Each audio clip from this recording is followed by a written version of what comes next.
Hello and welcome to my YouTube channel my classroom. आज हम class 8 के social and political life का chapter 9 जन सुविधाएं करेंगे। जन सुविधाएं यानी हर व्यक्ति के लिए सुविधाओं की व्यवस्था करना, ज़्यादा से ज़्यादा लोगों तक उसकी पहुंच हो, जैसे कि परिवहन की व्यवस्था, पानी की व्यवस्था, अच्छे स्वास्थ्य की व्यवस्था, शिक्षा की व्यवस्था। इन सबको उपलब्ध करवाने की जिम्मेदारी सरकार की होती है।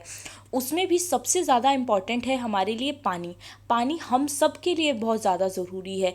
जीवन जीने के लिए हर व्यक्ति को पानी की आवश्यकता होती है, लेकिन स्थिति कुछ ऐसी है कि विश्व की ज़्यादातर जो जनसंख्या है उसके पास साफ पानी उपलब्ध ही नहीं है।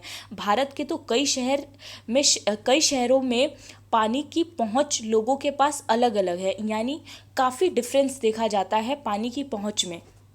जैसे कि कई सारे इलाके ऐसे हैं, बड़े जो इलाके हैं जहाँ पर अमीर वर्ग के लोग रहते हैं, जहाँ पर अच्छे खासे लोग रहते हैं, वहाँ पे तो लोगों को हर रोज़ पानी मिल जाता है। वहीं कुछ मध्यम वर्ग ऐसा है जहाँ पर 2 दिन में एक बार पानी मिलता है। कुछ इलाके ऐसे हैं जहाँ पर 4 दिन में एक बार पानी आता है। और कई सारी झुग्गी झोपड़ियाँ और बस्तियाँ ऐसी हैं जहाँ दिन में सिर्फ एक बार पानी आता है और लोगों को सिर्फ 2 या 3 बाल्टी पानी भरने की ही मंजूरी होती है। तो आइए अब हम इस अंतर को चेन्नई के अलग अलग इलाकों से समझते हैं, जिसका टॉपिक है चेन्नई के लोग और पानी। इस टॉपिक में हम 4 अलग अलग इलाकों के बारे में पढ़ेंगे। पहला है हमारा अन्ना नगर, मणिपाकम, सेदापेट और मेलापुर। सबसे पहले हम अन्ना नगर का एग्जाम्पल देखते हैं कि यहाँ पर पानी की कैसी व्यवस्था है। तो अन्ना नगर में श्री राम गोपाल जैसे सरकारी अफसर रहते हैं। यहाँ नलों में 24 घंटे पानी रहता है। जब पानी की आपूर्ति कम होती है तो श्री राम गोपाल नगर जल निगम से परिचित एक बड़े अफसर से बात करते हैं और फौरन उनके लिए पानी के टैंकर का इंतज़ाम हो जाता है। तो अन्ना नगर एक ऐसा इलाका है जहाँ बड़े बड़े लोग रहते हैं, जैसे कि सरकारी अफसर रहते हैं, जैसे हमारे राम गोपाल हैं, उस तरह के लोग रहते हैं। और यहाँ पर 24 घंटे पानी आता है। और कभी भी ऐसा हो कि पानी नहीं आ रहा है तो श्री राम गोपाल तुरंत एक कॉल लगाते हैं और वहाँ पर पानी पहुँच जाता है, पानी का पूरा एक टैंकर पहुँच जाता है। तो ये बिल्कुल एक रहीशी और हरा भरा इलाका है। यहाँ के लोग पानी का इस्तेमाल अपनी हर काम के लिए आसानी से कर सकते हैं। इनको पानी के लिए बिल्कुल भी सोचना नहीं पड़ता। इसके अलावा दूसरा है हमारा मेलापुर। सुब्रमण्यम मेलापुर के अपार्टमेंट में रहते हैं। यहाँ पर पानी की बहुत कमी रहती है। यहाँ नगर पालिका 2 दिन में एक बार पानी उपलब्ध कराती है। तो मेलापुर एक ऐसी जगह है जहाँ पर नगर पालिका के द्वारा 2 दिन में एक बार पानी दिया जाता है। कुछ लोगों की ज़रूरतें निजी बोरेवल से पूरी हो जाती है, लेकिन बोरेवल का पानी खारा है, इसीलिए टैंकरों का पानी खरीदना पड़ता है। कुछ लोग बोरेवल से भी पानी ले लेते हैं, लेकिन बोरेवल का पानी खारा होता है। खारा यानी वो लोग इसका इस्तेमाल कपड़े धोने के लिए या फिर बर्तन धोने के लिए तो कर सकते हैं, लेकिन वो उसको पीने के लिए यूज़ नहीं कर सकते, क्योंकि ये थोड़ा सा नमकीन जैसा होता है। सुब्रमण्यम टैंकरों से पानी खरीदने के लिए हर महीने 500 से 600 खर्च करते हैं।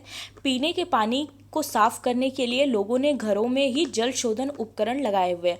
तो सुब्रमण्यम को टैंकरों से पानी खरीदने में 500 से 600 रुपये खर्च करने पड़ते हैं। इसके अलावा लोगों को पीने के पानी को साफ करने के लिए लोगों ने अपने अपने घर में फ़िल्टर लगा रखे हैं अलग अलग तरह के। ठीक है। उसके बाद हम मणिपाकम का एग्जाम्पल लेते हैं। शिवा मणिपाकम में रहता है। उसे 4 दिन में एक बार पानी मिलता है। पानी की कमी के कारण वह अपने परिवार को चेन्नई नहीं ला पा रहा। पीने के लिए शिवा बाजार से पानी की बोतल खरीदता है। तो अगर हम शिवा का एग्जाम्पल देखें, जो कि मणिपाकम में रहता है, उसको 4 दिन में एक बार ही पानी मिलता है और इतनी ज़्यादा कमी है उसके यहाँ पर कि वो अपनी फैमिली को भी वहाँ पर नहीं ला पा रहा। इसके अलावा अगला एग्जाम्पल हमारा सेदापेट का है। पद्मा घरेलू नौकरानी है। वह सेदापेट में काम करती है और पास की एक झुग्गी बस्ती में रहती है। उसकी झुग्गी का किराया 650 रुपये माहवार है, यानी वो एक झुग्गी में रहती है, एक घरेलू नौकरानी है वो, और झुग्गी का किराया उसका 650 रुपये है। इसमें भी उसको पानी की व्यवस्था नहीं मिलती है, सिर्फ उसके कमरे का किराया ही 650 है। उसके यहाँ पानी की बहुत परेशानी है। इस तरह की 30 झुग्गियों के लिए कोने में एक ही नल है। इस नल में रोज़ 20 मिनट के लिए एक बोरिंग से पानी आता है। सिर्फ 20 मिनट के लिए बोरिंग से पानी आता है इनके यहाँ पर। और पूरी अच्छी खासी उनकी बस्ती है। इस दौरान एक परिवार को ज़्यादा से ज़्यादा 3 बाल्टी भरने का मौका मिलता है और इसी पानी को लोग नहाने, कपड़े धोने और पीने के लिए इस्तेमाल करते हैं। तो मुश्किल से एक फैमिली को 3 बाल्टी भरने की मंजूरी है और इस 3 बाल्टी में ही वो नहाएंगे, कपड़े भी धोएंगे, उनको पीने के लिए भी इसे ही इस्तेमाल करना है, खाना भी इसी से बनाना है। गर्मियों में पानी इतना कम हो जाता है कि कई परिवारों को पानी ही नहीं मिल पाता, उन्हें टैंकरों का घंटों इंतज़ार करना पड़ता है। ठीक है, तो गर्मियों की स्थिति और ज़्यादा ख़राब होती है। तो इस तरह हमने चार अलग अलग इलाकों के एग्जाम्पल देखे। एक जहाँ पर 24 घंटे पानी उपलब्ध था, दूसरा जहाँ पर 2 दिन में एक बार पानी आता था। इसके अलावा एक इलाका हमें ऐसा मिला जहाँ पर सिर्फ 4 दिन में एक बार पानी आया, और जो हमारी बस्ती रही वहाँ पे तो सिर्फ पूरे दिन में एक बार पानी आता है और लोग ज़्यादा से ज़्यादा 3 बाल्टी पानी भर सकते हैं। ठीक है, अब हम बात करते हैं जीवन के अधिकार के रूप में पानी। जितने भी हमने लोगों के एग्जाम्पल देखे, सब लोगों के पास पानी की सेम व्यवस्था उपलब्ध नहीं थी, यानी सबको समान रूप से पानी नहीं मिल रहा था। लेकिन पानी जो है हमारा, वो कहीं ना कहीं जीवन के लिए, हमारे लिए बहुत ज़्यादा ज़रूरी है। फिर उसमें इतना डिफरेंस क्यों होता है? जीवन के अधिकार के रूप में पानी, जीवन और स्वास्थ्य के लिए पानी आवश्यक है। ना केवल यह हमारी दैनिक ज़रूरतों को पूरा करने के लिए आवश्यक है, बल्कि पीने का साफ पानी बहुत सारी पानी से होने वाली बीमारियों को भी रोक सकता है। तो हर किसी को साफ़ पानी मिलना बहुत ज़्यादा ज़रूरी है, क्योंकि अगर हम साफ़ पानी नहीं पिएंगे तो हमें बहुत सारी तरह की बीमारियां हो सकती हैं। और इतना ज़्यादा डिफरेंस होने की वजह से, यानी जो गरीब लोग हैं जिनके पास पैसे नहीं हैं, वो तो ना टैंकर मंगा सकते हैं, ना वो बोतलें खरीद सकते हैं। तो उन लोगों को कहीं ना कहीं इस तरह की बीमारियों का सामना ज़्यादा करना पड़ता है। भारत की स्थिति पानी से होने वाली बीमारियों जैसे हैज़ा, दस्त, पेचिश का स्थान काफ़ी ऊपर आता है। पानी से संबंधित बीमारियों के कारण हर रोज़ 1600 से ज़्यादा भारतीय मौत के मुंह में चले जाते हैं। और बीमारियों से हमारे यहाँ तो इतनी ज़्यादा मौतें होती हैं कि हर रोज़ 1600 से ज़्यादा लोग मर जाते हैं पानी की वजह से। हैजा, दस्त, पेचिस, ऐसे कई तरह के रोग होते हैं। उनमें से ज़्यादातर 5 साल से भी कम उम्र के बच्चे होते हैं। अगर लोगों के पास पीने का पानी सहज रूप से उपलब्ध हो तो इन मौतों को रोका जा सकता है। यानी अगर सभी लोगों को साफ पानी दिया जाए तो हम इन मौतों को रोक सकते हैं। और पानी तो बहुत ज़्यादा ज़रूरी है, ये तो हमारे जीने के लिए ज़रूरी है। और जीवन का अधिकार तो हमें संविधान ही देता है, क्योंकि भारतीय संविधान के अनुच्छेद 21 में, यानी आर्टिकल 21 में ये चीज़ लिखी गई है कि पानी के अधिकार को जीवन के अधिकार का हिस्सा माना गया है। जीवन का अधिकार हमें दिया गया है, यानी जीने का अधिकार। लेकिन इंसान जिएगा तो तब जब वो खाएगा, पिएगा, और अगर उसके पास पीने के लिए पानी ही नहीं होगा, साफ़ पानी नहीं होगा, उसको इतना कम पानी मिलेगा या पानी मिलेगा ही नहीं, तो फिर व्यक्ति कैसे जिंदा रह सकता है? और अगर उसे साफ़ पानी नहीं मिलेगा तो उसे कितनी सारी बीमारियां हो सकती है। ठीक है, अमीर गरीब हर व्यक्ति का अधिकार है कि उसे सस्ती कीमत पर दैनिक ज़रूरतों को पूरा करने के लिए पर्याप्त मात्रा में पानी मिले। यानी लोगों की पानी तक सार्वभौमिक पहुंच होनी चाहिए। तो हर व्यक्ति का ये अधिकार है कि उसके पास पानी का कम से कम अधिकार हो, उसे साफ़ पानी मिले, उसकी दैनिक ज़रूरतें जितनी भी होती हैं वो पूरी हो सके। उच्च न्यायालय और सर्वोच्च न्यायालय ने कई मुकदमे में ये कहा है कि सुरक्षित पेयजल का अधिकार भी मौलिक अधिकारों में से एक है। और कई बार मुकदमे दायर किए गए हैं और उसमें सर्वोच्च न्यायालय और उच्च न्यायालय दोनों ने ही ये चीज़ें कही है कि सुरक्षित पेयजल यानी साफ जल हर किसी का अधिकार है। कुछ दिन पहले 2007 में आंध्र प्रदेश उच्च न्यायालय ने पानी में गंदगी के सवाल पर महबूबनगर जिले के एक किसान द्वारा लिखे गए पत्र के आधार पर चली सुनवाई में इस बात को दोहराया है। इसके अलावा जब एक किसान थे महबूबनगर के, उन्होंने 2007 में आंध्र प्रदेश उच्च न्यायालय में अपील दायर कर दी थी, तब उच्च न्यायालय ने ये बात कही थी कि सुरक्षित पेयजल का अधिकार सबको है, तो ये सबको मिलना चाहिए। और पत्र भेजने वाले किसान की शिकायत थी, उनका कहना था कि एक कपड़ा बनाने वाली जो कंपनी है वो गांव के पास स्थित जलधारा में विषैले रसायन छोड़ रही है। यानी बहुत सी जो कंपनियां हैं वो अपना प्रोडक्ट बनाने के लिए पानी का बहुत इस्तेमाल करती हैं, और उसके बाद जो उनकी फैक्ट्री से पानी निकलता है वो इतना ज़्यादा गंदा होता है कि वो अगर कुएँ में या फिर नदी वगैरह में मिल जाए तो वो बहुत ज़्यादा विषैला हो जाता है, यानी वो पीने योग्य नहीं होता। पीने योग्य क्या, वो किसी काम के योग्य नहीं बचता है। तो इस किसान की भी कुछ ऐसी ही शिकायत थी। उसमें भूमिगत पानी दूषित हो गया है, जो कि सिंचाई और पीने के पानी का स्रोत है। इस मुकदमे के आधार पर न्यायाधीश ने महबूब नगर के जिला कलेक्टर को आदेश दिया कि वह गांव के प्रत्येक व्यक्ति को हर रोज 25 लीटर पानी उपलब्ध करवाए। उसके बाद उस जगह के जिला कलेक्टर को ये आदेश दिया गया कि वो वहाँ के गांव के हर व्यक्ति को 25 लीटर पानी दे, क्योंकि अगर पानी नहीं रहेगा तो लोग जी नहीं पाएंगे, किसान अपनी खेती नहीं कर पाएगा। ठीक है। जन सुविधाएं।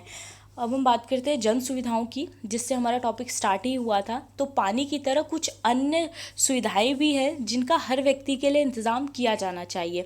तो पानी तो हमारे लिए बहुत ज़्यादा ज़रूरी है, लेकिन इसके साथ साथ और भी चीज़ें हैं जो हमारे लिए बहुत ज़रूरी है, जैसे कि बिजली, सार्वजनिक परिवहन, विद्यालय और कॉलेज भी अनिवार्य चीज़ें हैं। इन्हें जन सुविधाओं के नाम से जाना जाता है। तो हर किसी के पास बिजली मौजूद हो, सार्वजनिक परिवहन हो यानी पब्लिक ट्रांसपोर्ट हो, ताकि जो लोग हैं, जो गरीब लोग हैं जिनके पास अपने व्हीकल्स नहीं होते हैं, वो उसका यूज़ कर सकें। ठीक है। इसके अलावा विद्यालय हो यानी स्कूल हो, कॉलेज हो, तो ये सारी चीज़ें हमारी जन सुविधाओं में आ जाती हैं। इसके अलावा जैसे रोड बनाने का काम हो गया, तो ये सारा गवर्नमेंट के द्वारा किया जाता है। किसी जन सुविधाओं की एक महत्वपूर्ण विशेषता ये होती है कि एक बार निर्माण हो जाने के बाद उसका बहुत सारे लोग इस्तेमाल कर सकते हैं। तो कोई भी जन सुविधाएं जो बनाई जाती हैं, अगर वो एक बार बन जाती हैं तो बहुत लंबे टाइम तक और बहुत सारे लोगों के द्वारा उसे इस्तेमाल किया जा सकता है। जैसे कि अगर बिजली उपलब्ध करवा दी जाए किसी गाँव में, तो वहाँ पे किसानों को फ़ायदा हो जाएगा, वो लोग सिंचाई के लिए उसका इस्तेमाल कर सकते हैं। अगर स्कूल बनवा दिए जाए तो वहाँ पर बड़े स्तर में बच्चे पढ़ सकते हैं। तो एक बार जब जन सुविधाएं बनवा दी जाती हैं तो उसके बाद बहुत सारे लोग उसका इस्तेमाल कर सकते हैं। उससे जो सुविधाएं होती हैं वो और ज़्यादा बढ़ जाती हैं। अगर गांव में एक स्कूल बना दिया जाए तो उससे बहुत सारे बच्चों को शिक्षा मिलती है। बिजली की आपूर्ति बहुत सारे लोगों के लिए फ़ायदेमंद हो सकती है। किसान अपने खेतों की सिंचाई के लिए पंप सेट चला सकते हैं। लोग बिजली से चलने वाली छोटी मोटी वर्कशॉप खोल सकते हैं।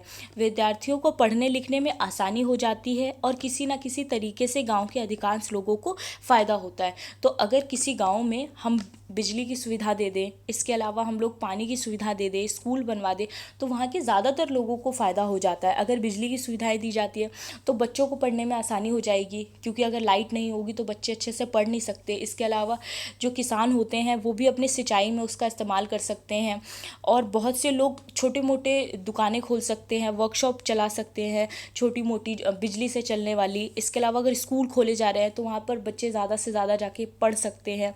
ठीक है। सरकार की भूमिका। अब हम बात करते हैं कि जो जन सुविधाएं होती हैं इसमें सरकार की क्या भूमिकाएं होती हैं। जन सुविधाएं इतनी महत्वपूर्ण हैं कि इन्हें मुहैया कराने की जिम्मेदारी सरकार के ऊपर आती है। सरकार की बहुत सारी महत्वपूर्ण जिम्मेदारियों में से एक यह है कि वह सभी लोगों को इस तरह की जन सुविधाएं मुहैया कराए। यानी वैसे तो सरकार की और भी बहुत सारी रिस्पॉन्सिबिलिटी है, लेकिन उसमें से ये भी बहुत बड़ी रिस्पॉन्सिबिलिटी है कि वो जन सुविधाएं दे, यानी हर व्यक्ति को सुविधाएं दे। क्योंकि जो सरकार है वो कहीं ना कहीं लोगों के द्वारा चुनी गई है, तो सरकार का दायित्व बनता है कि वो अपनी जनता के लिए ऐसी सुविधाएं उपलब्ध करवाएं जो जनता अपने लिए नहीं कर पा रही है। क्योंकि एक तो जनता उनको टैक्स पे करती है, ऊपर से जनता के द्वारा ही उन्हें चुना गया है, तो ये सरकार की ही जिम्मेदारी बनती है कि वो अच्छी से अच्छी स्वास्थ्य सुविधाएं दे, अच्छे से अच्छे स्कूल दे, पानी की व्यवस्था अच्छी करे, बिजली दे। ये सारा काम करने की जिम्मेदारी सरकार की होती है, क्योंकि सरकार इसमें फ़ायदा नहीं देखती है। सरकार का काम फ़ायदा देखने का नहीं होता है कि अगर मुझे प्रॉफिट होगा तभी मैं काम करूँगा। नहीं, सरकार कोई भी अगर काम करती है तो वो जनता की भलाई के लिए करती है, क्योंकि उनकी जिम्मेदारी ही ये है कि वो जनता की भलाई के लिए काम करे। ठीक है। लेकिन अगर हम निजी कंपनियों की बात करें, निजी कंपनियां मुनाफे के लिए चलती हैं। ज़्यादातर जन सुविधाओं में मुनाफे की कोई गुंजाइश नहीं होती। जैसे नालियों को साफ रखने या मलेरिया रोधी अभियान चलाने से किसी कंपनी को क्या मुनाफा हो सकता है। ठीक है। तो अगर हम निजी कंपनियों की बात करें तो ये लोग सिर्फ मुनाफे के लिए काम करते हैं। अगर किसी चीज़ में मुनाफा नहीं होगा तो वो लोग उस काम को नहीं करेंगे। जैसे कोई भी निजी कंपनी ये नहीं चाहेगी कि वो नालियों को साफ करवाए या फिर मलेरिया रोधी कोई अभियान चलाए। जैसे गवर्नमेंट है तो वो कहीं ना कहीं ये स्वच्छता अभियान जैसा चलाती है, तो गवर्नमेंट ये चाहती है कि हाँ पूरे देश में स्वच्छ रहे, पूरा देश स्वच्छ रहे, हर जगह कोई बीमारी ना हो। क्योंकि अगर चीज़ें साफ रहेंगी, हमारे शहर साफ रहेंगे, तो उससे हमें कई तरह की बीमारियां नहीं होंगी। लेकिन जो निजी कंपनियां हैं वो इस तरह के काम नहीं करना चाहेंगी, क्योंकि उनको इससे कोई फ़ायदा नहीं होगा। वो तो लोगों की मतलब लोगों की सुविधाओं के लिए काम नहीं करेंगी। उनको जहाँ फ़ायदा दिखेगा वो वहाँ काम कर सकती हैं, लेकिन जहाँ पे उन्हें फ़ायदा नहीं है वो वहाँ पे काम नहीं करना चाहेंगी। ठीक है। फलस्वरूप कोई निजी कंपनी इस तरह के कामों में दिलचस्पी नहीं लेगी, लेकिन स्कूल और अस्पताल जैसी कुछ जन सुविधाओं में निजी कंपनियों को दिलचस्पी हो सकती है। ठीक है। तो जहाँ पर निजी कंपनियों को, यानी जो प्राइवेट कंपनियाँ होती हैं, उनको फ़ायदा दिखता है वो वहाँ पे तो काम करती हैं, लेकिन जहाँ पे उन्हें फ़ायदा नहीं दिखता है वो वहाँ पे काम नहीं करेंगी। तो ऐसे में सरकार की रिस्पॉन्सिबिलिटी और बढ़ जाती है कि वो और ज़्यादा से ज़्यादा अच्छे से अच्छा काम करे। ठीक है। और जो निजी कंपनियां हैं वो स्कूल और अस्पताल जैसी जो चीज़ें होती हैं वहाँ पर मतलब काम करने के लिए थोड़ा इंटरेस्ट लेती हैं। जैसे प्राइवेट स्कूल वगैरह में वो काम कर सकती हैं, ज़्यादा से ज़्यादा फीस ले सकती हैं। इसके अलावा अगर हम अस्पताल की बात करें तो वो प्राइवेट हॉस्पिटल्स बना सकती हैं, उसमें डबल ट्रिपल फीस ले सकती हैं। लेकिन वहाँ पर जाएंगे तो वही लोग ना जिनके पास पैसा हो, हर कोई तो नहीं जा सकता, जो गरीब लोग हैं वो नहीं जा सकते। तो इस वजह से जो गरीब लोग हैं या जिनकी वहाँ तक पहुँच नहीं है, उन लोगों के प्रति जिम्मेदारी सरकार की बन जाती है। ठीक है। इसीलिए सरकार हमारे लिए बहुत ज़रूरी है कि वो जन सुविधाओं की व्यवस्था करे। कई जगह निजी कंपनियां टैंकरों या सीलबंद बोतलों के ज़रिए पानी की आपूर्ति करती हैं। अब जैसे पानी की ही आपूर्ति करना हो गया तो ये गवर्नमेंट का काम है कि वो हर किसी को पानी पहुंचाए। लेकिन बहुत सारी जगहों पर जो निजी कंपनी है, जो प्राइवेट कंपनियां हैं, ये लोग भी टैंकरों के द्वारा और सीलबंद बोतलों के द्वारा पानी बेचती हैं। कई सारी दुकानों में आजकल हम पानी देख सकते हैं, बोतलों में मिल जाता है हम लोगों को। तो ये फ़ायदे के लिए मिलता है उन लोगों, क्योंकि इससे उनका मुनाफा होता है। ये लोगों की मतलब सेवा के लिए नहीं बेच रहे होते हैं, बल्कि अपनी फ़ायदे के लिए बेच रहे होते हैं। ऐसी स्थितियों में निजी कंपनियां जन सुविधाएं मुहैया कराती हैं, लेकिन उनकी कीमत इतनी ज़्यादा होती है कि चंद लोग ही उसका खर्च उठा पाते हैं। तो निजी कंपनियों के द्वारा बहुत सी जन सुविधाएं दी जाती हैं, लेकिन वो इतनी महंगी होती हैं कि हर कोई नहीं खरीद सकता। अब ये बॉटल्स वगैरह की, टैंकरों की इतनी ज़्यादा कीमत होते हैं कि सब लोग उसको नहीं चुका सकते हैं। सस्ती दर पर सभी लोगों के लिए उपलब्ध नहीं होती, जिसका खर्च जितना खर्च करेंगे लोग उसके मुताबिक ही सुविधाएं पाएंगे। यदि यह सामान्य नियम बन जाए तो बड़ी मुश्किल होगी। इन सुविधाओं के लिए खर्च नहीं कर पाएंगे जो इन सुविधाओं के लिए खर्च नहीं कर पाएंगे वह सम्मानजनक जीवन जीने से वंचित रह जाएंगे। ठीक है। कोई अच्छा विकल्प नहीं है, ये कोई अच्छा विकल्प नहीं है। अगर ये नॉर्मल हो जाए, यानी गवर्नमेंट इस चीज़ को छोड़ दे और सिर्फ जो निजी कंपनियां हैं वही लोगों को पानी उपलब्ध करवाए, तो जिनके पास पैसे नहीं होंगे वो तो कभी पानी मतलब ले ही नहीं पाएंगे, उनके तो पहुंच से बाहर हो जाएगा। बिल्कुल ये एकदम मतलब कोई विकल्प नहीं है ये अच्छा, बिल्कुल भी। ठीक है। तो इसीलिए इसमें सरकार की जिम्मेदारी ज़्यादा बन जाती है। जन सुविधाओं का संबंध लोगों की मूलभूत सुविधाओं से होता है। किसी भी आधुनिक समाज के लिए ज़रूरी है कि वह इन सुविधाओं का इंतज़ाम हो ताकि लोगों की मूलभूत ज़रूरतें पूरी की जा सकें। यानी जो जन सुविधाएं होती हैं वो लोगों की मूलभूत सुविधाओं से होता है। जन सुविधाओं का संबंध लोगों की मूलभूत, यानी जो डेली उनकी नेसेसरी जो चीज़ें हैं उससे होता है। कोई भी अगर आधुनिक समाज है तो वहाँ पे बहुत ज़्यादा ज़रूरी हो जाता है ये कि सुविधाओं का इंतज़ाम अच्छे से अच्छा हो, ताकि जो लोग हैं उनकी मूलभूत ज़रूरतों को पूरा किया जा सके। जैसे लोगों को रोटी मिले, घर रहने के लिए घर मिले, पानी मिले, स्वास्थ्य सुविधाएं मिले, इसके अलावा शिक्षा मिले। तो किसी भी देश के लिए ये बहुत ज़रूरी हो जाता है कि वो अपनी जनता को ज़्यादा से ज़्यादा, अपनी जो गरीब जनता है उनको कम से कम इतनी फैसिलिटीज़ तो दे ही सके एक अच्छे दर पर। संविधान में जीने के अधिकार का जो आश्वासन दिया गया है वह देश के सभी लोगों को प्राप्त है। इसीलिए जन सुविधाएं मुहैया कराने की जिम्मेदारी तौर पर सरकार के ऊपर ही होनी चाहिए, क्योंकि ये चीज़ें हमारे संविधान में दी गई है। जो मौलिक अधिकार के रूप में हमें जीवन का अधिकार दिया गया है, संविधान में ये चीज़ लिखी गई है कि हर व्यक्ति को जीवन का अधिकार मिलना ही चाहिए। तो किसी भी देश के सभी लोगों को ये चीज़ें मिलनी चाहिए, इसीलिए जन सुविधाएं जो होती हैं इसको पूरा करने की जो जिम्मेदारी होती है वो सरकार के पास होती है, क्योंकि सरकार फ़ायदे के लिए काम नहीं करती बल्कि वो लोगों की सेवा के लिए काम करती है। उनका दायित्व है लोगों के लिए काम करना, इसीलिए जन सुविधाओं को मुहैया करवाने की जिम्मेदारी सरकार को दी जाती है। ठीक है। जैसे अगर हम स्वास्थ्य में देखें तो सरकार पूरी आबादी के लिए समुचित स्वास्थ्य सुविधाओं की व्यवस्था करने में अहम भूमिका निभाती है। पोलियो जैसी बीमारियों का उन्मूलन भी इसी तरह की योजनाओं के तहत आता है। तो पोलियो जैसी जो बीमारी चल रही थी हमारे देश में, तो उसमें सरकार ने काफ़ी अहम भूमिका निभाई। ज़्यादा से ज़्यादा जो छोटे बच्चे थे उनको बड़े स्तर पर पोलियो दिया गया, यानी हर महीने जो पोलियो की ड्रॉप्स होती थी वो बच्चों को दी गई, ताकि जो जितने भी बच्चे थे इस वजह से मतलब बहुत से बच्चे जो मर जाते थे या फिर पोलियो ग्रस्त हो जाते थे उन्हें इससे मुक्ति मिल सके। तो इसका बड़े स्तर पर सरकार ने अभियान चलाया और इस चीज़ को जड़ से ख़त्म करने की कोशिश की। उसी तरह अगर हम परिवहन के रूप में देखें तो जो हमारा मुंबई है, जो काफ़ी मतलब हमारा एक भरा पूरा इलाका है ये, यहाँ पर सार्वजनिक जो परिवहन प्रणाली है लोगों के लिए, आम लोगों के लिए, वो बहुत ज़्यादा अच्छी है। यह दुनिया का सबसे घना यातायात मार्ग है। यह रेलवे हर रोज़ 65 लाख यात्रियों को एक जगह से दूसरी जगह ले जाती है। तो मुंबई की ये जो लोकल ट्रेनें होती हैं ये काफ़ी फेमस हैं, हर जगह इसका बहुत नाम होता है। जो वहाँ के आम लोग होते हैं वो एक जगह से दूसरी जगह जाने के लिए ज़्यादातर लोकल ट्रेन्स का ही इस्तेमाल करते हैं। ठीक है। तो ये भी हमारी सरकार की तरफ से दी गई सुविधाओं में से एक है, जन सुविधाओं में से एक है। सरकार को जो जन सुविधाओं के लिए पैसा कहाँ से मिलता है, अब हम बात करते हैं कि जो सरकार होती है उसको जन सुविधाओं के लिए जो पैसे होते हैं वो कहाँ से मिलते हैं। तो सरकार हर साल संसद में बजट पेश करती है। बजट के जरिए सरकार अपने नफ़े नुकसान का ब्यौरा पेश करती है। इसमें सरकार पिछले साल के खर्चों का काम खाता पेश करती है और अगले साल के खर्चों की योजना सामने रखती है। ठीक है। तो क्या होता है कि सरकार का जो काम होता है वो संसद में होता है और संसद में हर साल बजट पेश किया जाता है और बजट में लास्ट ईयर क्या फ़ायदा हुआ, क्या नुकसान हुआ, उसका पूरा ब्यौरा होता है। इसके अलावा नेक्स्ट ईयर किस किस चीज़ पे खर्च किए जाने, यानी पानी पे कितना खर्च करना है, स्कूल पे कितना खर्च करना है, इसके अलावा परिवहन पे कितना खर्च करना है, उसका पूरा ब्यौरा होता है उसके अंदर। तो लास्ट ईयर की भी उसमें पूरी जानकारी होती है और नेक्स्ट ईयर की भी उसमें पूरी जानकारी होती है। बजट में सरकार को इस बात का भी ऐलान करना पड़ता है कि अगले साल की योजनाओं के लिए पैसे की व्यवस्था कहाँ से की जाएगी, और उसके अलावा उसमें उन्हें ये चीज़ें भी डालनी होती है कि नेक्स्ट ईयर जो पैसे की व्यवस्था होगी वो कहाँ से की जाएगी। जनता से मिलने वाला कर सरकार की आमदनी का मुख्य जरिया है। तो जो जनता उन्हें कर देती है, यानी हम लोग जो सरकार को टैक्स देते हैं, उससे ही सरकार हमारे लिए कई तरह की व्यवस्थाएं कर पाती है। तो पहला हमारा है कर। ठीक है।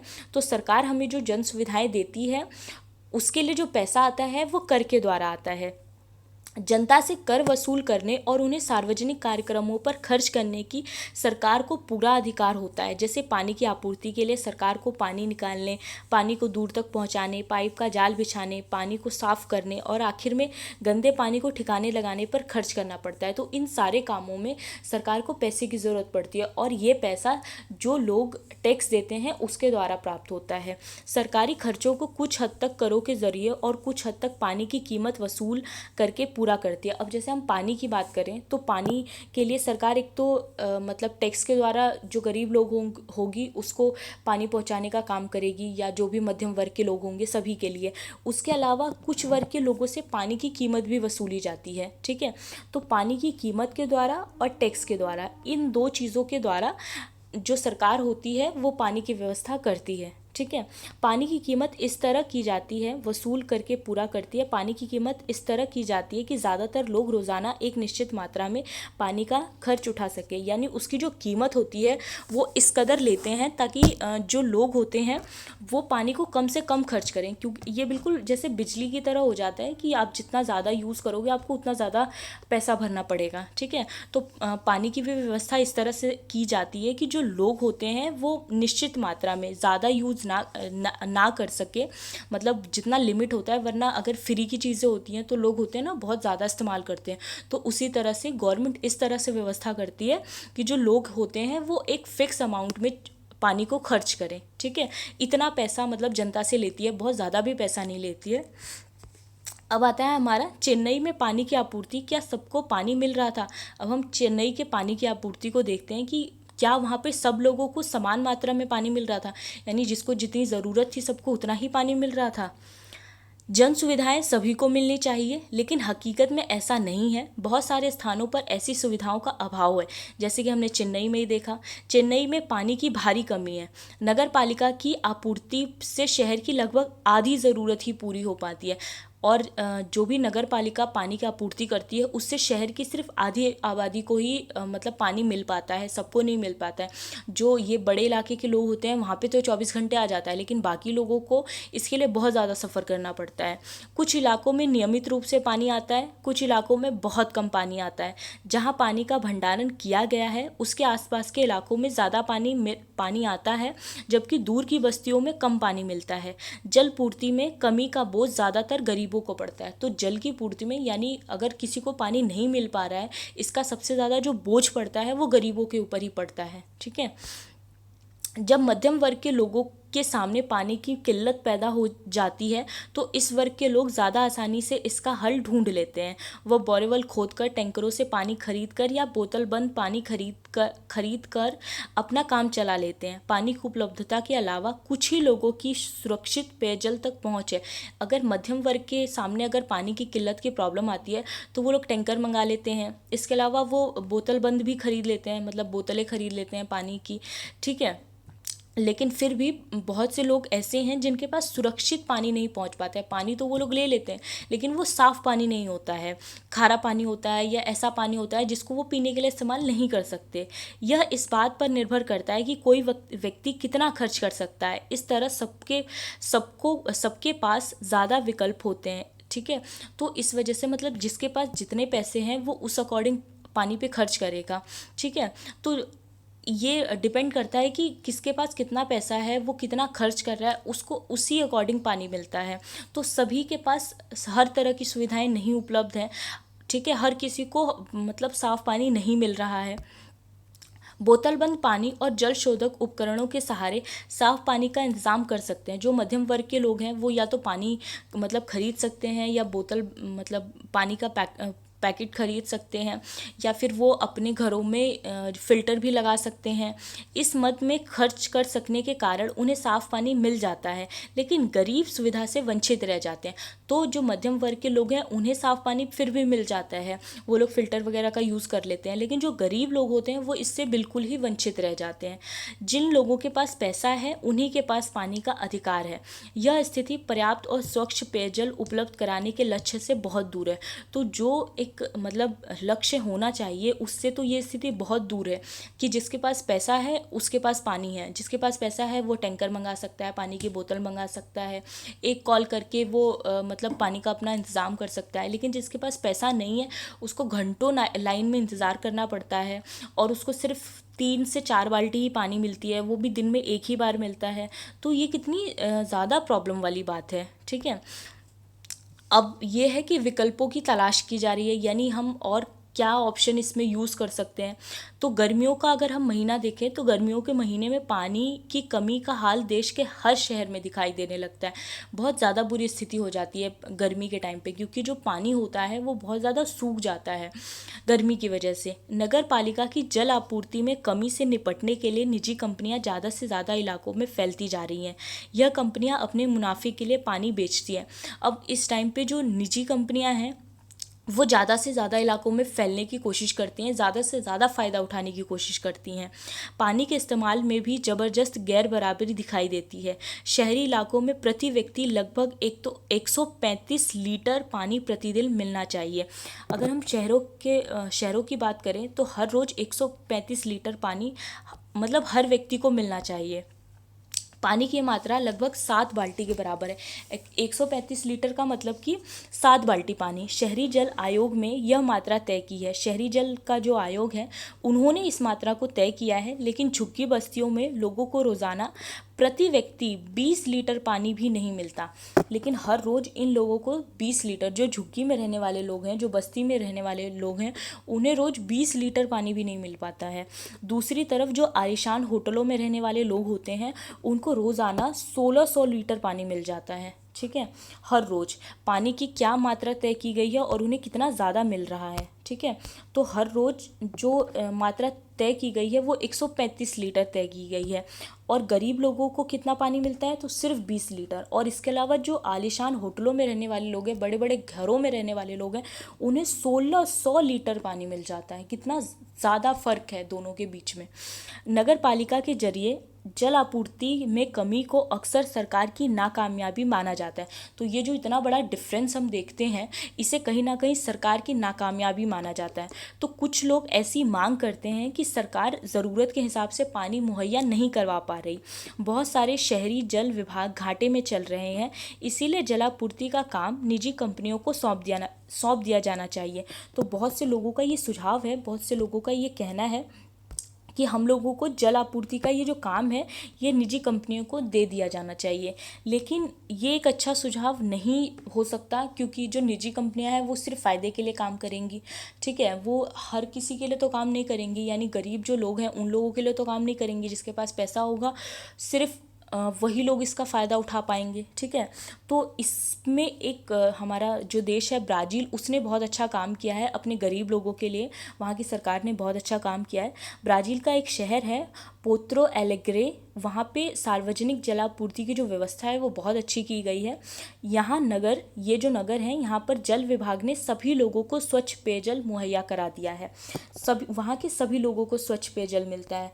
यहाँ पर पानी की औसत कीमत कम रखी गई है और गरीबों से केवल आधी कीमत ली जाती है। तो यहाँ पर जो यहाँ की सरकार है वो पानी की औसत कीमत लेती है, एवरेज अमाउंट लेती है। और इसके अलावा वहाँ के जो गरीब लोग हैं उनसे आधी कीमत लेती है। यानी जो लोग पैसे देने के काबिल हैं उन लोगों से तो अच्छे खासे पैसे ले लेती है, लेकिन जो गरीब लोग होते हैं उनसे बहुत कम पैसा लेती है।